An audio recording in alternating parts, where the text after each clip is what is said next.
This is Pankaj Kumar. Welcome to Bullseye channel. Student, video के इस session में we will discuss about racemic mixture and meso compound. Let's start this session. आज हम लोग stereochemistry में one more important thing जिसको हम लोग डिस्कस करेंगे वो है रैसिमिक मिक्सचर और मेसो कंपाउंड में क्या डिफरेंस है और इसको कैसे आइडेंटिफाई कैसे करेंगे। तो इन सब चीज़ों को लेकर के हम लोग इस सेशन में डिस्कशन करते हैं और सीखते हैं। So let's start student. Racemic mixture का एट फर्स्ट जो भी चीज़ें हैं पहले तो हम लोग को पता करना होगा व्हाट इज़ दिस, है कि नहीं। तो लेट्स स्टार्ट दैट रैसिमिक मिक्सचर जो है केमिस्ट्री में, रैसिमिक मिक्सचर किसको बोलेंगे? रैसिमिक मिक्सचर आप इसको बोल सकते हो racemate mixture is one that has, ध्यान से देखिएगा, एक एक वर्ड पे मैं जोर दूंगा, क्लियर करूंगा। Is one that has equal amounts of left and right handed enantiomers. मैंने आपको इसके पहले वीडियो में भी बताया था ना, डी लिंक के बारे में बताया था। डी पॉजिटिव होता है और एल नेगेटिव होता है। Positive means clockwise, negative means anti clockwise. ये सारी चीज़ें हम लोग डिस्कस कर चुके हैं। तो यहाँ पे वही है कि एक इस तरह का mixture that has equal amount, याद रखिएगा इक्वल अमाउंट मीन्स जैसे स्टूडेंट 10 ml अगर मान लीजिए आपका डी में है, या कोई ऐसा आप एसिड ले रहे हो या कालर कंपाउंड्स है जिसमें 10 ml अगर ले रहे हो पॉजिटिव में तो 10 ml आप लोगे नेगेटिव में, मतलब उसका जो अमाउंट होगा वो इक्वल होगा, 10 10 5 5 20 20 वॉट एवर। तो equal amounts of left and right handed enantiomers. अब बात आता है एनहांसियमर्स। लास्ट वीडियो में मैंने आपको एनहांसियमर्स भी बता दिया है विच इज ऑप्टिकली एक्टिव होते हैं और superimposable, non superimposable होते हैं, है ना। तो right handed enantiomers of a chiral molecule. Chiral आपको बताए थे, कितनी बार मैंने बताया कि कायरल जो है आप बोल सकते हो जिसमें जो sp3 हाइब्रिडाइजेशन को भी शो करता है, टेट्राहेड्रल शेप होता है जिसका ईच एंगल 109.28 डिग्री होता है, और ये उसके जो लिगेंड्स होते हैं जो वो डिफरेंट कंपाउंड्स के होते हैं।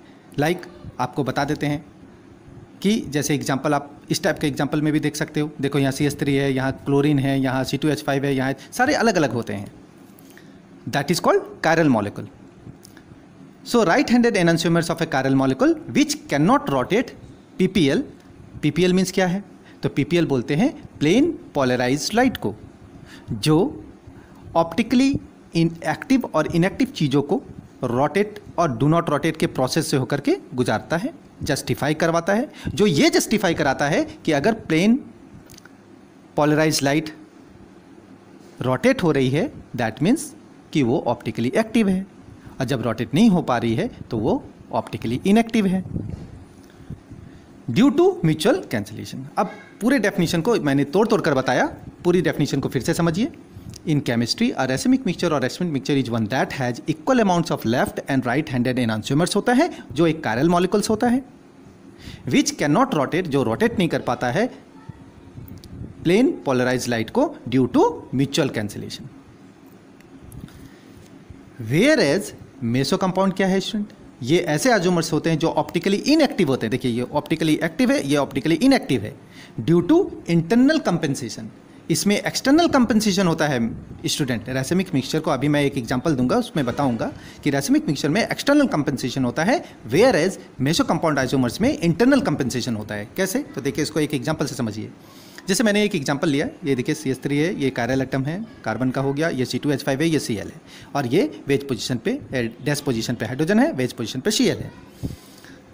अब अगर हम लोग जानते हैं ना, इसको आइडेंटिफाई करना सीखे हैं ना फीचर्स प्रोजेक्शन या मिरर इमेज में। तो अगर आप इसका मिरर इमेज बना रहे हो तो ठीक सामने वाला हाइड्रोजन के पास रहेगा, क्लोरीन के पास रहेगा। जब आप मिरर इमेज क्रिएट कर रहे हो, मिरर इमेज क्रिएट जब कर रहे हो तो देखो ये हाइड्रोजन Cl, यानी ये नॉन सुपर इम्पोजिबल है, that means mirror image correctly बन रहा है। तो ये क्या हुआ? एनहांसियमर्स हुआ स्टूडेंट। कल भी मैंने लास्ट वीडियो में भी मैंने बताया था आपको, ये एनहांसियमर्स हो गया, यानी ये ऑप्टिकल एक्टिव है और ये नॉन सुपर इम्पोजिबल है। अब इस चीज़ को एक और एग्जांपल से समझते हैं कि ये जो प्लेन पोलराइज लाइट का क्या काम हुआ यहाँ पर। मान लीजिए कि एक कंटेनर है जिसमें आप एसिड लिया आपने, अब उसमें आपने प्लस यानी D, माइनस यानी L, लेफ्ट एंड राइट जो मैंने यहाँ पे मेंशन किया, यानी क्लॉकवाइज और एंटी क्लॉकवाइज दोनों में आपका लाइट जो है पास हो रहा है। अब आपस में जब ये मिक्सचर रेडी कर रहा है तो एक दूसरे को कैंसिल कर रहा है, जो प्लस वाले हैं और जो माइनस वाले हैं दोनों एक्चुअली इक्वल हैं, तो एक दूसरे को स्ट्राइक करेंगे और कैंसिल करेंगे। इस बीच आपका अगर आप जस्टिफाई करोगे प्लेन पोलराइज लाइट को तो वो सीधी निकल जाएगी, रोटेट नहीं होगी। तो that means what, plane polarize light जो वो एक्सटर्नली कंपेंसेट हो गई, externally due to mutual cancellation. ये आपस में कैंसिल हो रहा है, आपस में पॉजिटिव और नेगेटिव टकरा कर या स्ट्राइक कर उसे कैंसिल कर रहे हैं, तो म्यूचुअल कैंसिलेशन के कारण वहाँ कौन सा कंपेंसेशन हो रहा है, एक्सटर्नल कंपेंसेशन हो रहा है इसमें। तो इस तरह के मिक्सचर को हम लोग रैसमिक मिक्सचर बोलते हैं। इसके ठीक नीचे मैंने एक एग्जाम्पल दिया, देखिए स्टूडेंट, ये OH का एग्जाम्पल दिया था, ठीक है, 2,3 डाइपेंथेनॉल का।